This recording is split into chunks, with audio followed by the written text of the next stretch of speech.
Ako urong dito, and I said I would stake my honor, my life, and even the presidency.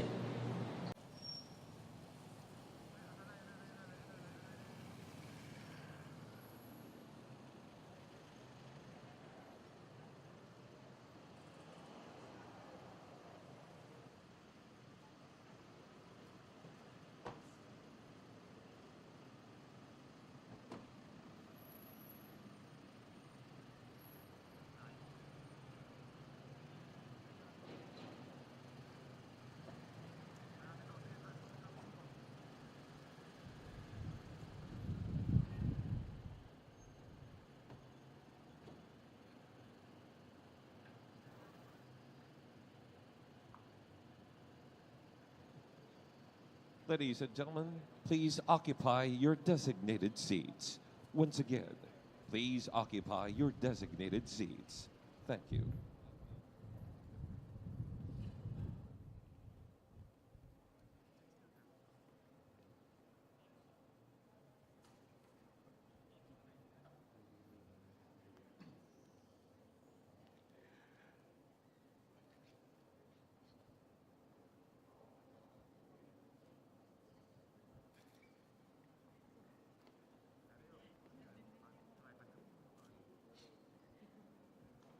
Test. Ladies and gentlemen, the President of the Philippines, President Rodrigo Roa Duterte. At this point, we would like to request the President to lead the unveiling of the marker.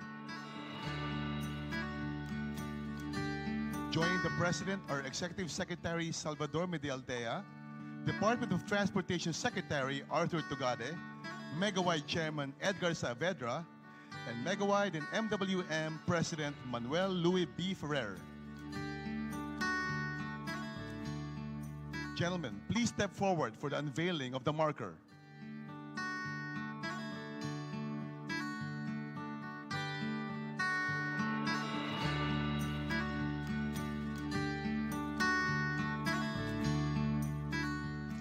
Another historic period completed and inaugurated under the Duterte administration. Thank you very much, President Duterte.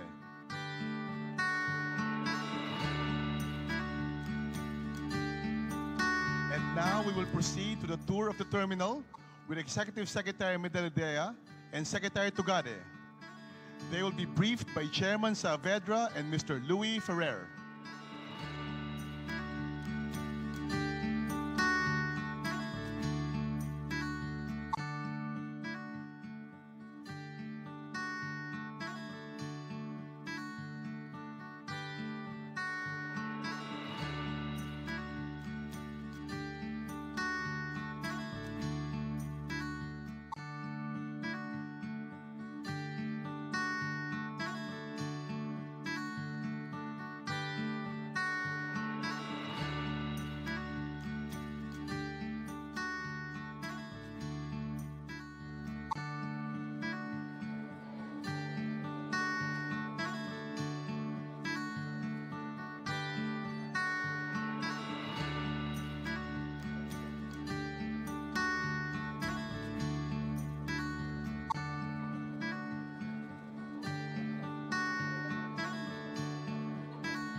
ikaw ang Pangulo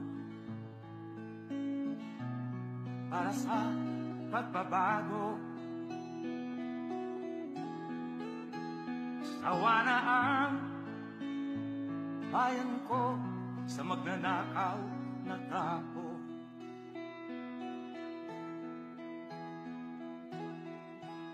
Madilim na kahapon. Ladies and gentlemen, the President of the Philippines, President Rodrigo Roa Duterte. Sa piling mo, di ko mawawala ang korupsyon.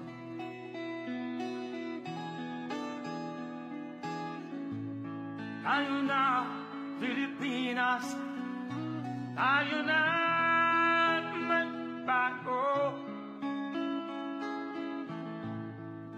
Hawak kamay tayo para sa pagkasenso.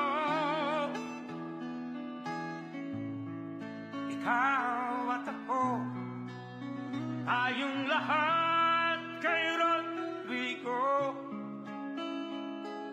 Duterte para sa tunay na pagbabago.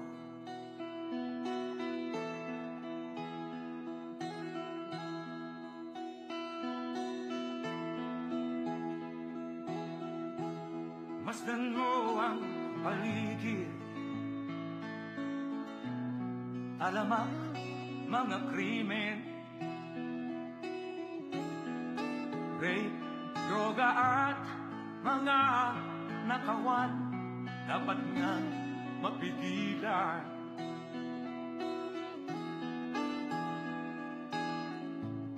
Tayo na, Pilipinas, tayo na. Ladies and gentlemen, the President of the Philippines, President Rodrigo Roa Duterte. Kamay tayo para sa pagkasenso.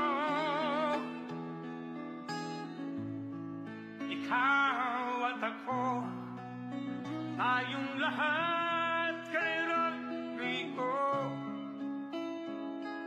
Duterte. Ladies and gentlemen, you may now be seated. Why am I here? I am here because I love Good afternoon, ladies and gentlemen. We are gathered here today for the inauguration of the Parañaque Integrated Terminal Exchange. To welcome everyone present here today, we would like to request our Secretary of Department of Transportation, Secretary Arthur P. Tugade, to give his welcome remarks.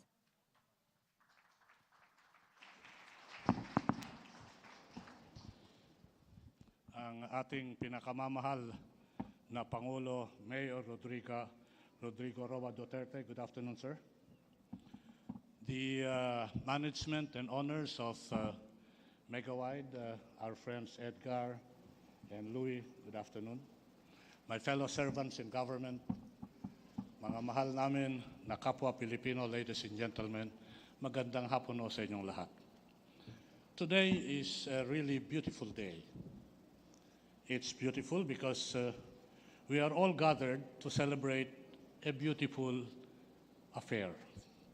The inauguration of the PITX, the first ever of its kind, bus terminal in the Republic of the Philippines. It is a beautiful affair being celebrated on a beautiful day and attended by beautiful people, headed no less than by our own respected President of the Republic, Mayor Rodrigo Roa Duterte. But before we get immersed in the celebration of this beautiful structure, let me just walk you through to certain two realities that involves and predicate the inauguration of what we are doing right now. Reality number one, totoo ho na hindi ang administrasyon na ito ang nagumpisa nitong proyektong ito. Totoo rin ho na nung nagumpisa tayo noong 2016, ang strukturang ito ay almost on ground zero. At totoo na ngayon Barely 2 years ago, we are celebrating a beautiful structure, the first of its kind in the Republic of the Philippines. Kung meron hong airport, meron hong seaport, meron din ho namang landport. Ito ho ang kauna-unahang landport sa Republika, na kung saan the predicates of comfortability, safety, and security of the passenger is paramount. Na kung saan sinusunod natin yung kautusan ng ating Pangulo, give the Filipinos a taste of a comfortable life. Ito ho yung katotohanan na namumutawi sa ating selebrasyon ngayon. Hindi tayo ang nag-umpisa, pagkat noon hindi halos sinumpisahan. Tayo ho nagtapos because meron ho tayong political will upang tapusin ang proyektong kagaya nito. Nagpapasalamat ho kami sa mga businessmen na kagaya ng Megawide sa pamunuan ni Ginoong Saavedra at ni Ginoong Ferrer. At nagpakita yung kanilang trust and confidence sa ating Pangulo upang nang sa gayon ay bigyan kabuhayan ang isang facility at struktura na magbibigay ng comfort sa ating mga mananakay na Filipino. Reality number 2. Alam niyo ho, nung inumpisahan namin ito, binigyan ko ito ng notice to proceed noong Oktubre 2016. There were only 3 cranes that were operating. At talagang wala ho. Wala. And I talked with Louis and Edgar and I said, let's meet, let's talk. Because I want a catch-up plan on this project. And I tell you very candidly and unequivocally that if you do not live up to the catch-up plan, I will enforce the provisions of the contract. Marami ho kaming usapan, marami ho kaming pinagtalunan, at pagdating ng panahon, nagkasundo, kaya nga ba natapos ang istrukturang ito. Nagkaroon ng mutual trust and respect. Nagkaroon ng paniniwala sa bawat isa. Natapos ang proyekto. That is reality number 1. Reality number 2. Alam niyo po ba na yung nakaraang kontrata na pinirmahan nung nakaraang administrasyon, meron hong agreement na kung saan ang gobyerno ay magbabayad sa Megawide ng 100 million a year for the next 35 years. Tawag ho nila dito, sir, annual grantor's fee. Nakausap ko si Louie at si Edgar at sabi ko, this is totally not acceptable to me. We try to remove this burden on government and we will resume the negotiation. Mahaba rin ho yung usapan at naging usapan, ngunit dumating ang panahon na nag-agree. Pumayag ho ang Megawide na hindi na mangongolekta na 100 million a year grantor's fee in the next 35 years. That saves the government a cash flow of 3.5 billion. Ito ho yung bagong template na kung saan inuumpisahan ng Administrasyon Duterte na kung gusto nyo yung negosyong ganito, pwede ba huwag nyo naman i-burden yung government na maniningil pa kayo ng annual grantor's fee. Sabihin ko na lang ho na meron pa isang proyekto na ganito na ganun din ang kondisyon na kung saan magbabayad ang gobyerno sa kanila ng 270 million a year for the next 35 years. Napawave ho natin din yon. Kaya nga ho sa proyektong ganito na tinatawag kong bagong template, this administration under the leadership of President Rodrigo Roa Duterte, nag-save ho tayo by just negotiating with them.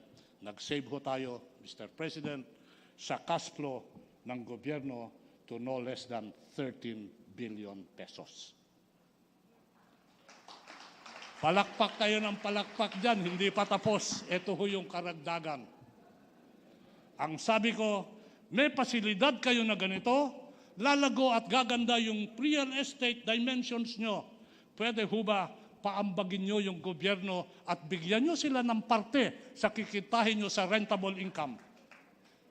Pumayag ho sila at magbibigay sila ng 2% share of the rentable income dito sa proyektong ito at ganun din po sa kabila. Ano ho ang ibig sabihin nito? Ang gobyerno sa pagbibigay ng kanyang approval sa mga proyektong ito ay makikisabay sa kita ng mga negosyante at ang negosyante pumayag na makisabay ang gobyerno. Imagine ninyo ho na yung kaban ng bayan ay magiging komportable in the tune of 13 billion because of the annual grantor's fee that is waived and in the tune of an amount is still determinable in the percentage of 2% of rentable income.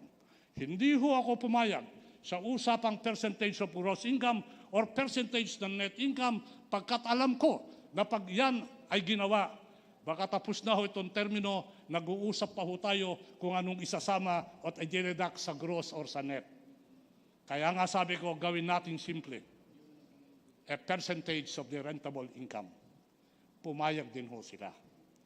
Kaya nga ba, kung komportable ang ibibigay natin sa mga mananakay na Pilipino, binibigyan din ho natin ng comfort at comfortability ang kaban ng bayan. This is what the exercise is all about today. Mr. President, you have here a facility that is world-class. Never before has this been done in the Republic. So world-class that there are facilities that are beneficial to senior citizens like me and to persons with disability and as well. Meron pang, alam mo dito, meron pang nursing room. Meron pang kwarto rito para sa mga bata. Lahat ng pasilidades sa technology nandito.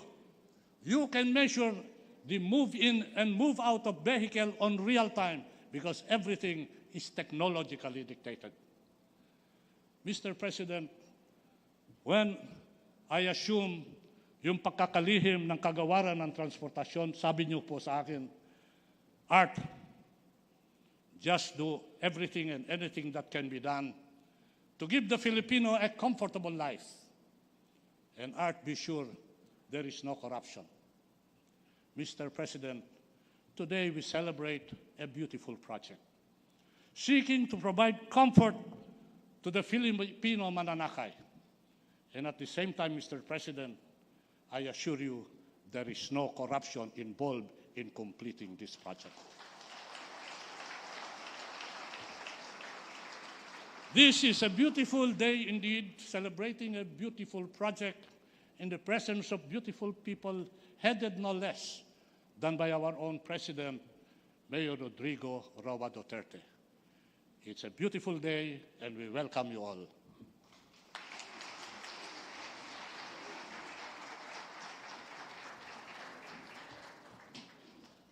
Thank you very much, Secretary Tugade. At this point, to speak about the PITX as the country's first land port and their company's commitment to engineering a first world Philippines, may we call on Megawide Chairman, Mr. Edgar Saavedra.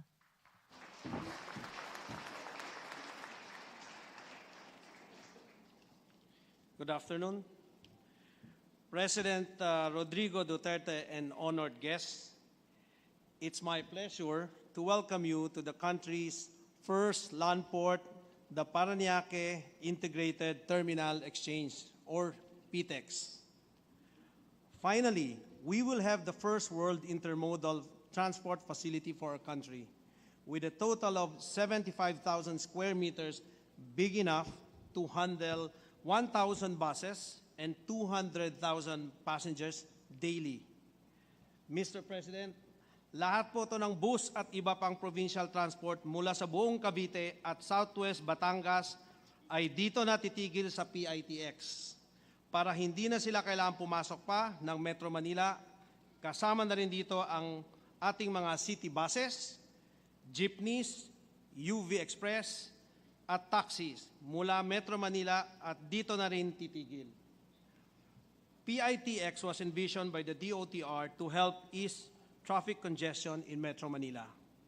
Pero hindi lang po ito ang ating bibigyan ng solusyon, Mr. President. pati na rin ang commuting experience ng ating mga pasahero. Kanina, napadaan po ako sa lugar ng Baclaran. Kitang-kita ko kung papaano ang gulo at sistema sa hirap ng mga tao sa kanilang pagsakay. Maraming mga publikong sasakyan ang nagbababa ng pasahero sa gitna ng kalsada at ang mga kawawang pasahero naman naghahabol at nag-uunahan sa sasakyan. Naniniwala po ako ng pangunguna ni Secretary Tugade at ng DOTR na sa tulong ng ating mga LGU, MMDA, LTFRB, at iba pang transport agencies, enforcers like MMDA, at pati na rin ang ating mga bus operators, makakapagbigay tayo ng solusyon sa ganitong mga pangyayari sa loob ng inyong administrasyon.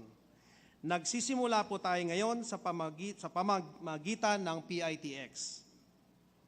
Nagkaroon po kami ng pag-uusap kasama ang transport operators at ang mga LGU natin tungkol sa terminal. Kami po ay lubos natutuwa nung narinig namin na malakas ang kanilang pagsuporta sa build ng ating administrasyon dahil alam nilang ito ay makakatulong sa pagbawas ng trapiko at sa ikakabuti ng ating mamamayan. Pati rin po sa private sector, napakalakas ng suporta para sa BBB. Kasama rin po natin ngayon ang ating mga transport at private sectors allies, ang mga investors at business partners ng PITX. Kami po ay sumusuporta sa mga ganitong klaseng proyekto sapagkat naniniwala kami sa vision ng inyong administrasyon.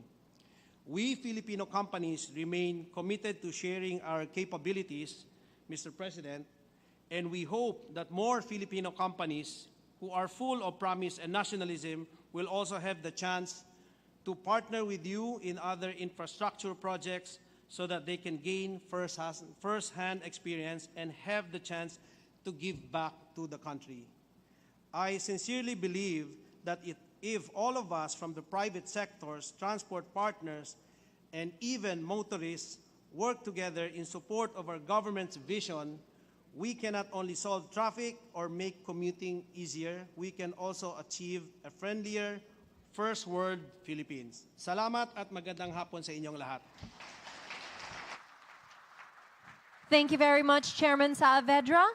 And to give us an idea on why PITX is known as the friendly terminal, may we request the president of MWM Terminals, Mr. Louis Ferrer, for the project briefing.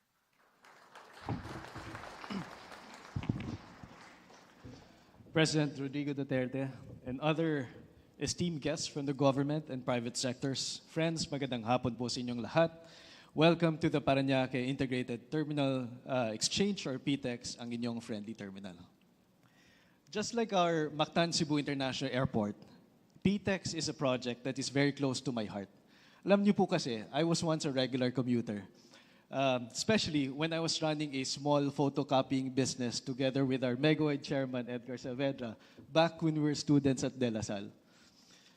Traveling around Metro Manila, maybe 25 years ago, was still bearable. Ngayon po, ibang-iba na ang sitwasyon.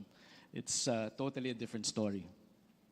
While working on this project, in January 2018, we gathered the sentiments of the public about their daily commute. Mr. President and members of the transport industry, please allow me to share with you 5 statements that struck us the most during our passenger studies that made us promise to deliver the best land port in the Philippines. Number 1, mapapanganak ka sa pila o sa walang pila. This is from a pregnant woman who had to stand in long lines, sometimes for 2 hours. Number 2, magkaka-appendicitis sa pagtitiis ng CR, especially for women and for transgenders who don't like to use a restroom due to cleanliness issues and discrimination. Number 3, na-hold up at nanakawan ng ilang beses. Phoebe keeps cash in her underwear to ensure she still has some cash after every hold up. Di natanggap sa trabaho. Chris said he missed some interviews due to commuting because the travel times were delayed and unreliable. And number 5, di na nakikita ang mga anak. a mother who leaves extra early to avoid the morning rush, and by the time she gets home, her kids are already asleep. Friends, Mr. President, aside from the issues mentioned, the greatest problem our commuters identified is a hassle on connectivity or getting to their destination with so much inconvenience. They don't get proper travel schedules, they stand in line for hours in open terminals, and sometimes they get sick because rain or shine, nababasa rin po sila. They run after jeepneys or buses, elbowing out of the way other commuters. Sometimes people don't care whether you're pregnant or with disability. They just have to take that ride too. Walang kaibigan pag-agawan na sa bus. This experience is even compounded by the long hours stuck in Metro Manila traffic. Yung mga buses po kasi na hindi na classified as in-city buses, yun pong buses outside Metro Manila, usually malalaki po sila. Kaya when they enter the metro and converge with in-city modes of transportation like city buses, private cars, taxis, they add to the metro's traffic congestion. Marami rin po silang stop points. Kaya when they enter the metro, usually konti na lang ang sakay nila. That's why it's not efficient for them to enter Metro Manila because of our traffic situation. Buti lang po, inaayos ngayon ng DOTR, LTFRB, MMDA at mga LGUs by identifying the vehicles that are allowed to enter the metro. Friends, in many countries like New York, for example, transfers between in and outside city transport are organized in one location, which works to decongest vehicle traffic in the cities. They've gone through the same traffic problems that we're having now, and we can learn from the solutions they're implementing. Kahit mukhang nahuhuli tayo, ngayon ay ginagawa na natin ang paraan. Today, ladies and gentlemen, I am proud to take you through one of the solutions that the DUTERTE administration, in another partnership with Megawide, will deliver. PITX is the Philippines' first land port. It's a one-stop shop for the connections you need from the southwest of Metro Manila, like Cavite and Batangas, going into the metro and vice versa. In partnership with the Department of Transportation, LTFRB, MMDA, local government units, and our transport partners, PITX ensures that your connection can be found here, whether by bus, jeepney, shuttle, taxi, or a future connection to LRT Line 1. PITX is like an airport, but on land. We have ample seating, air conditioning, and passenger facilities such as clean washrooms and even shower rooms, plus F&B and retail options. Before we move on to our video clip about PITX, I'd like to say that it's not every day we are given the chance to help make life better for our fellow Filipinos. Many do not have the kind of opportunity that the people in this room do, whether in public service, finance, media, to make the Philippines more inclusive and a chance to make it a first world country. We Filipinos deserve a better Philippines, and someday, a first world Philippines. Ladies and gentlemen, friends, I'm proud to give you a glimpse of PITX, ang inyong friendly terminal. Maraming salamat po.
Thank you very much, President Ferrer. At this juncture, may we call on Executive Secretary Salvador Medialda to introduce our guest of honor. Magandang hapon po sa kanilang lahat.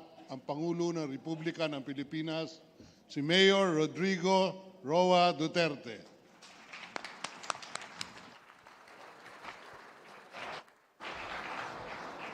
Salamat po. Kindly sit down and thank you for your courtesy. Ang wish ko po naman sana ang mag-introduce sa akin, yung babae naka-blue dyan sa left side. Kasi I think I have met her during the inauguration of the Cebu Airport. And at the time, I approached you and asked you if you are single. And you told me na mag-asawa ka na. Natuloy na po. Sayang.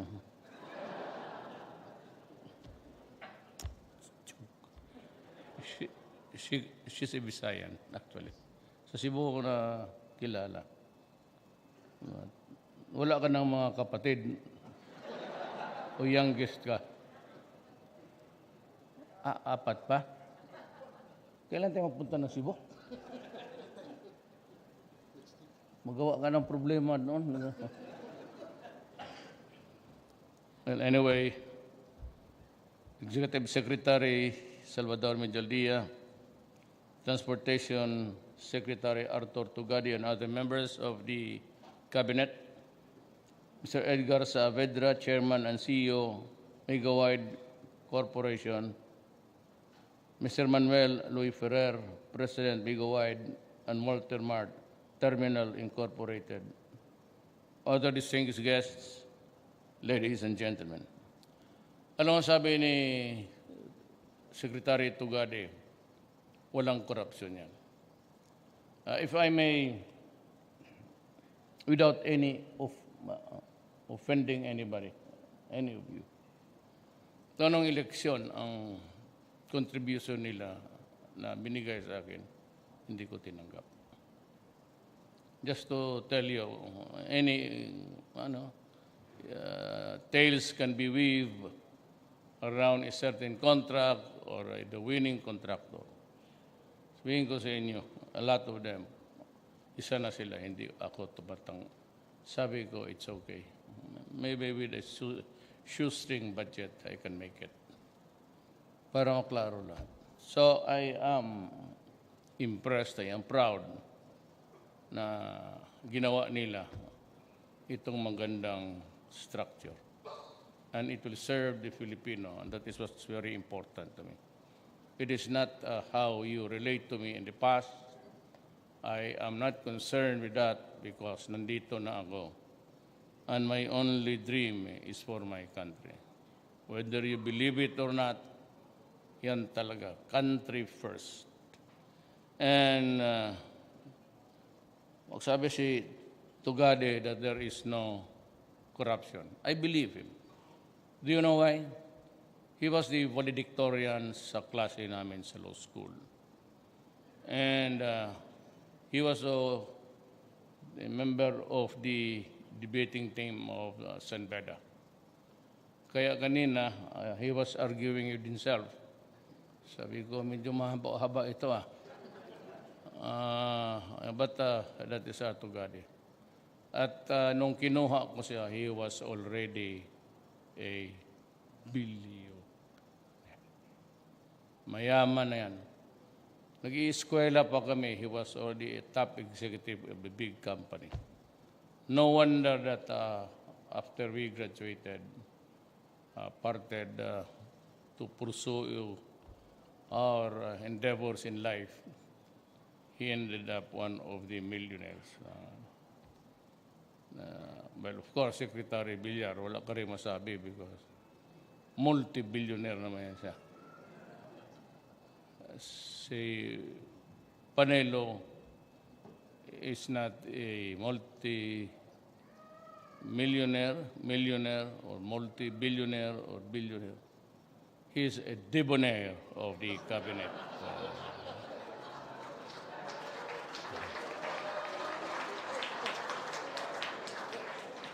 If you talk about sartorial elegance, then we have one for that.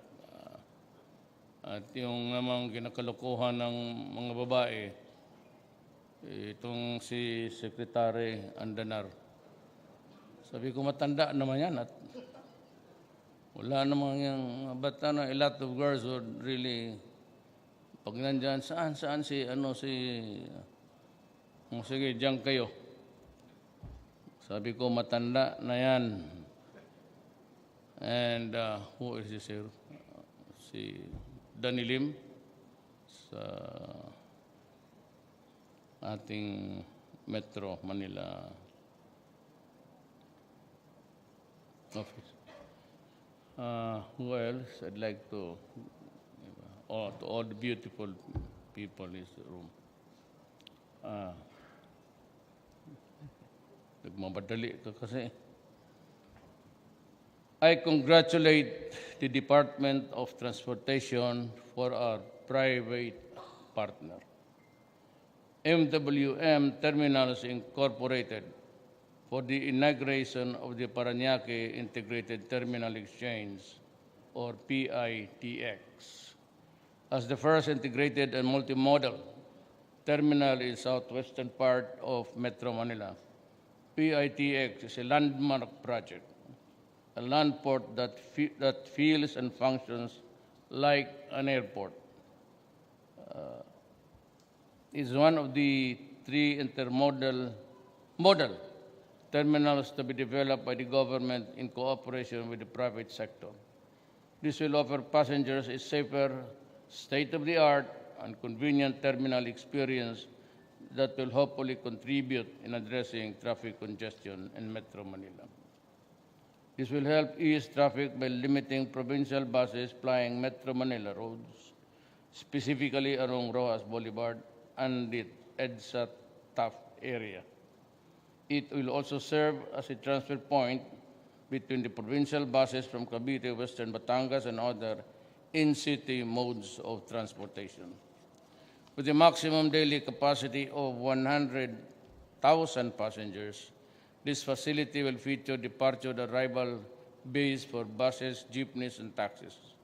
It will also provide state-of-the-art bus reservation and online booking and many other amenities that will surely help guarantee a safe and convenient transport experience for the public.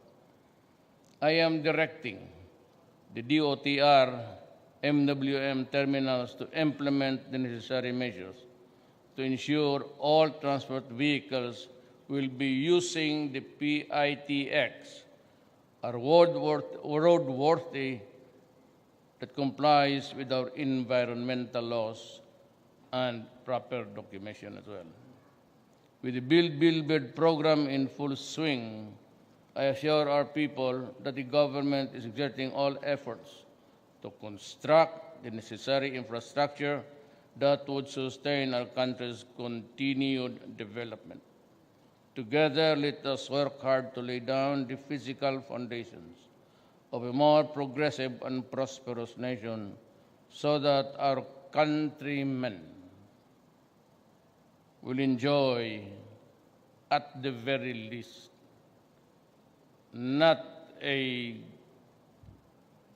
rich life, not even a bar lower than that, but at least most of them are poor, but we can assure them of be comfortable, just a comfortable life. Salamat at mabuhay kayong lahat.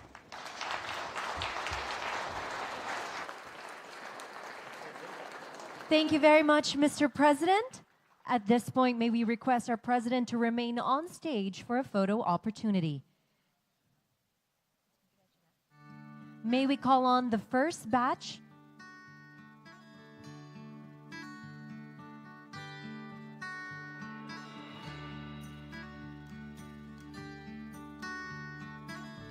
We would also like to ask the second batch DOTR officials to please stand by.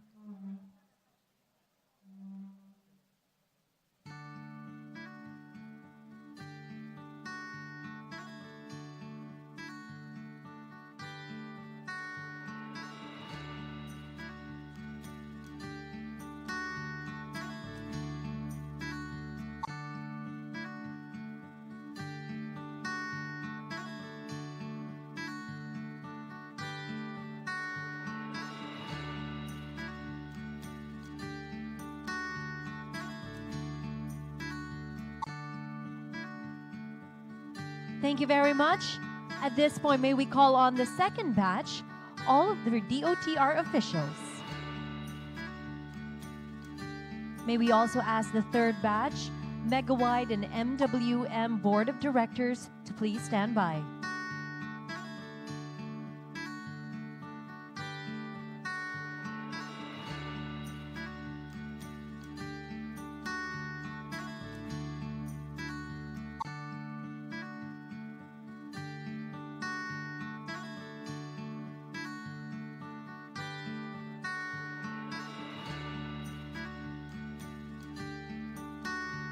Once again, our second batch, DOTR officials.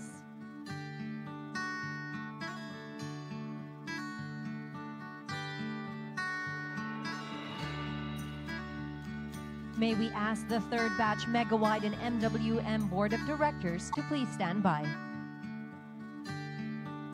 Thank you so much to our DOTR officials. May we ask now our third batch Megawide and MWM Board of Directors to please proceed on stage.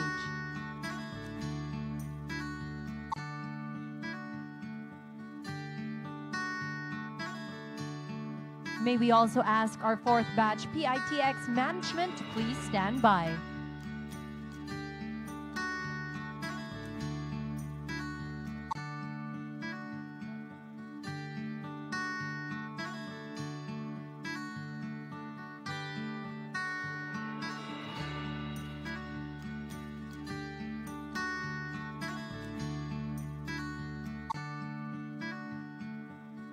Again, our third batch, Megawide and MWM Board of Directors.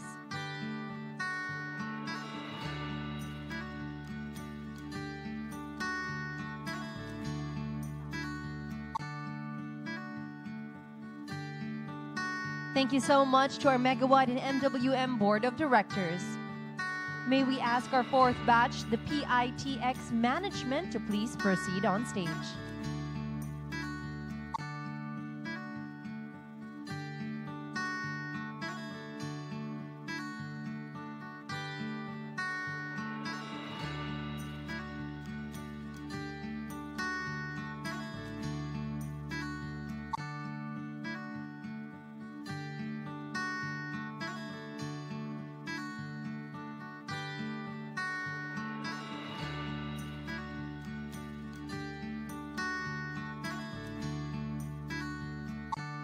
Thank you so much to our fourth batch PITX management. Thank you very much, President Rodrigo Roa Duterte, for gracing this momentous event. We are very honored with your presence.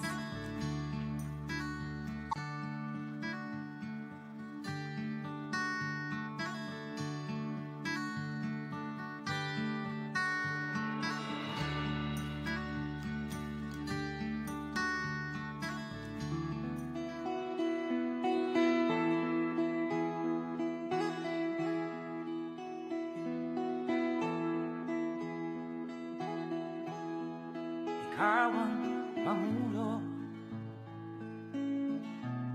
para sa pagbabago. Sawa na ang May we ask everyone to please sit down? sa magnanakaw na tao. Once again, may we request everyone to please remain seated. Madilim na kahapon, ikaw ang mag-aahon. Sa piling mo, di ko mawawala ang korupsyon.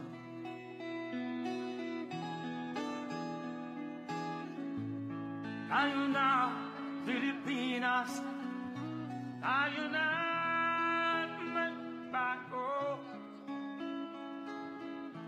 Once again, may we ask everyone to please remain seated until our program has officially finished. May we ask everyone to please remain seated. Thank you very much. Tayong lahat kay Rodrigo Duterte para sa tunay na pagbabago.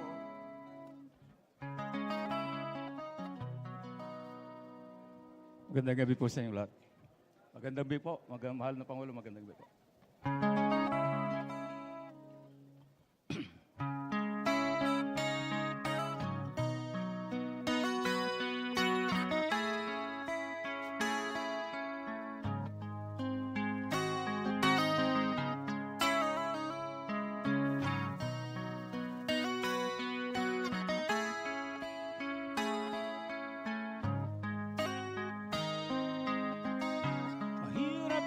Na kanyang nagisnan, nagsikap siya upang ito ay wakasan.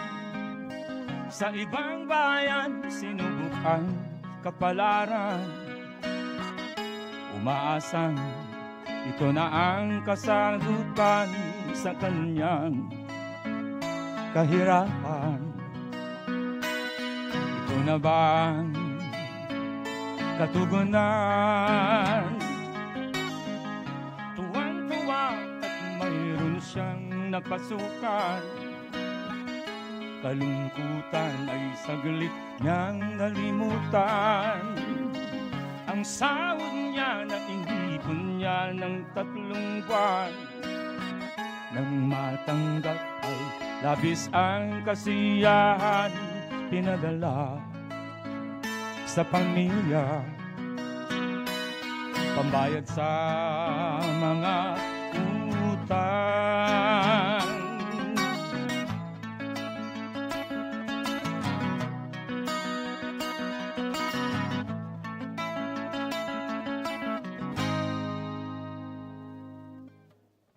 Buka'y bilis ng takbo ng mga araw, mabilis din ang pagbabago ng panahon. Biglang wala ng balita tungkol kay May. Pamilya ay nag-aalala at nagtatanong, ano na ang nangyari? Nawawala na raw si May. Nasaan si May?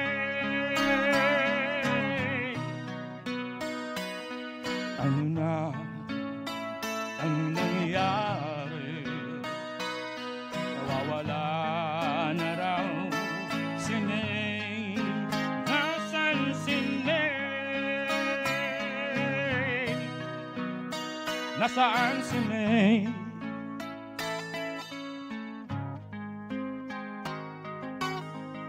Na siya'y matagpuan, malamig na siyang bangkay. Buong bayan ay labis na nakiramay. Sana ay wag na itong maulit pa. Siguruhin natin ang katarungan kay May at wag na pumayag pa na meron pang mabiktima tulad ni May. At huwag na pumayag pa na meron pang mabiktima tulad ni May. Tulad ni May.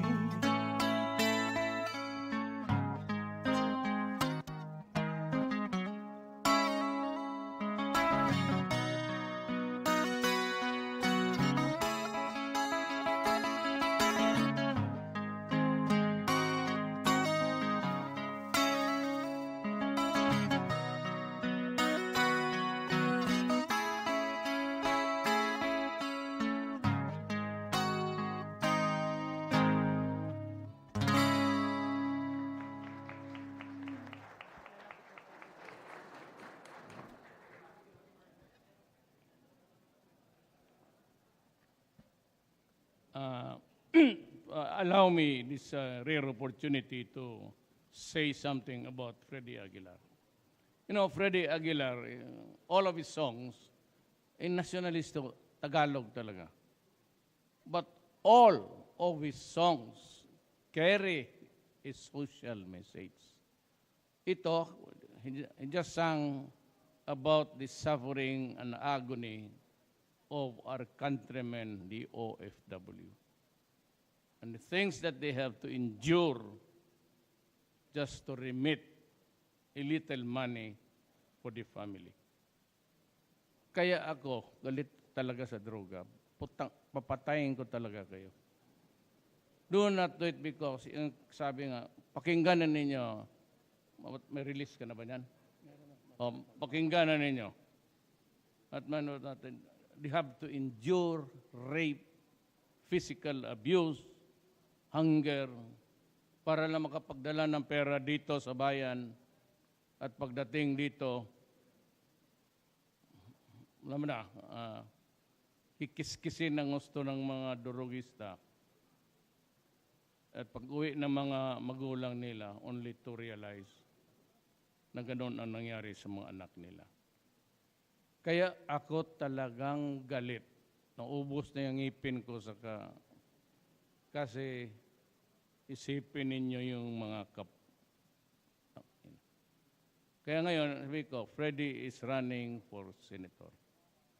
Wala akong hilingi sa inyo. Kung hindi, just consider. He is a brilliant man. Of course, he can talk in English. But he's a singer. That is a profession. Pero kung sabihin nyo, believe ako, lahat ng kanta niya, there is a social message. Magdalena, they abound everywhere. And pipi at bingi at, you know, it says something to the Filipino. Kaya ako, nakikiusap, total 12 man yan, ibigay ninyo sa isang nationalist. Yung isang tao nagmamahal sa bayan, and the protest of his songs are there.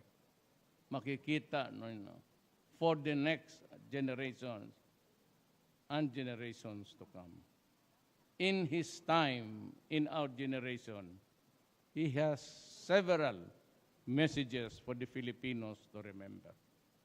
Kaya ako, kasali kayo, pag hindi niyo na binoto yan, bantay kayo sa akin, isa-isahin ko kayo. Tulungan natin si Freddie because he is one exemplary nationalist guy. And do not ever think that Tagalog land, he's my friend. He's a brilliant guy. He can talk. And he can help the country. Maybe he can relate or translate his songs in Congress and give him a chance also. Give him a platform to tell us about what he feels. Isang nationalist. Ako, makabayan talaga ako. Magka-diferensya tayo, palusutin kita. Pero pagkabayan ko na no deal tayo. Wala tayong pinag-usapan. So yan ang, I appreciated that I was given a chance to hear you.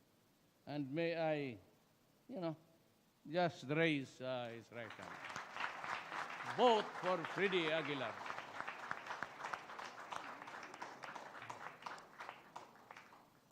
Karamihan dyan, politiko kagaya sa amin. But seldom isang tao dedicate his songs in Tagalog, in our native tongue. Alam mo yung kanya, listen very carefully. It is really a protest song for everybody to hear. Kasama na gobyerno dyan. Yung pagkukulang natin. So ako, I admit it, we're doing a lot of things, but still, we have fallen short of the expectations of our country. But we will continue with what we have. And I'd like to thank you from the bottom of my heart for reminding us. Adre, saludo ako sa iyo. Uwi na ako. Magkape kami ni yung blue ng blue dyan.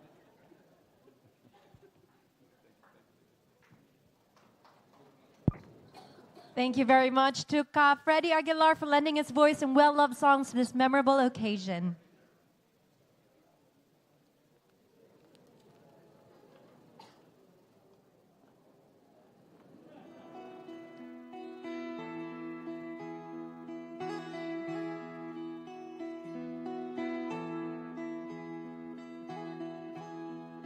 Ikaw ang Pangulo para sa pagbabago.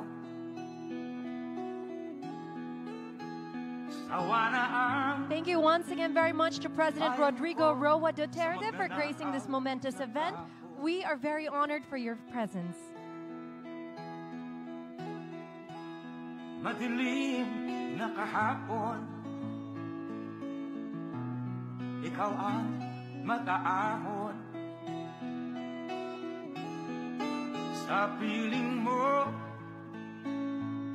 di ko mawawala ang korupsyon.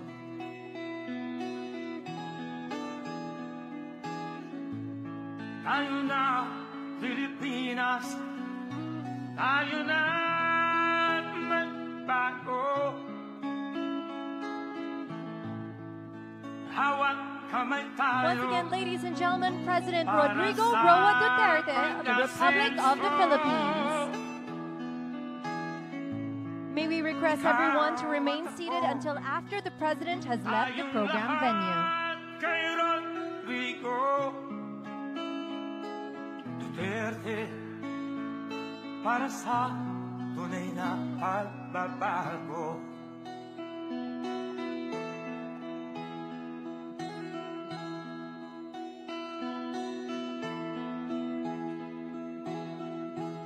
Masdan mo ang paligid,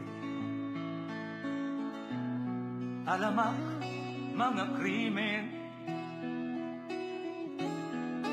rape, droga at mga nakawan, dapat nang mapigilan.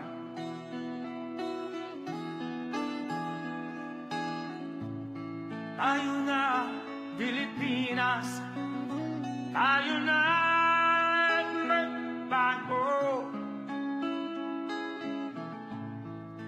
Hawak kamay tayo para sa pagtasenso.